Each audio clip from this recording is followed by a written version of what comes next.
নমস্কার।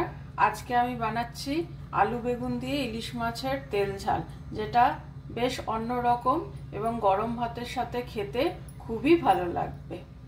ইলিশ মাছের তেল ঝাল বানানোর জন্য আগে ইলিশ মাছগুলোতে আমি নুন আর হলুদ মাখিয়ে নেবো ভালো করে। মাছে নুন হলুদ মাখানো হয়ে গেছে। কড়াইতে ইলিশ মাছটা ভাজার জন্য আমি একটু সর্ষের তেল দিয়ে নিলাম। এই একই তেলে ঝোলটা হবে, তাই একটু বেশি করে তেল দিলাম। মাছগুলো এইরকম ভাজা হবে, একদম তেলে এপিট ওপিট হবে।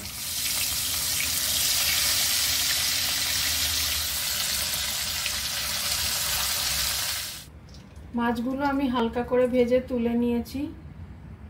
এবার কড়াইতে আমি দুটো শুকনো লঙ্কা ফোড়ন দিলাম,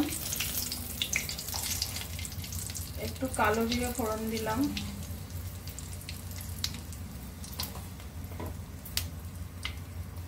এবারে আমি আলু বেগুনটাকে নুন হলুদ মাখিয়ে নেব।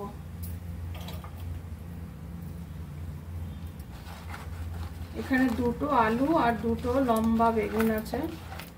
একই তেলে আমি আলুটাকে একটু ভেজে নেব।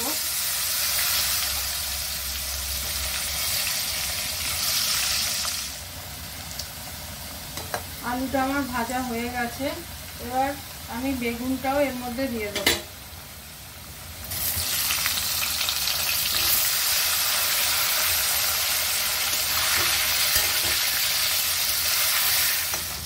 আলু বেগুনটা আমার ভাজা হয়ে গেছে। এবার এর মধ্যেই আমি একটু টমেটো কুচি দিয়ে দেবো।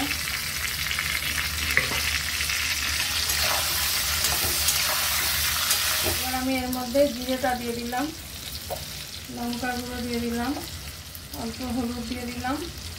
এটা আমি কষিয়ে নেব।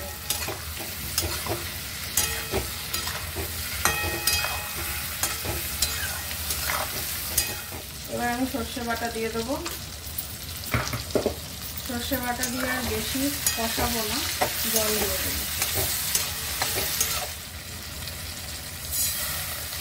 ঝোল হিসেবে আমি নুন দিয়ে দিলাম।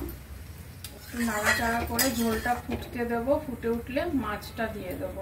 আমার ঝোলটা ফুটে গেছে। এবার আমি মাছগুলো দিয়ে দেবো এক এক করে।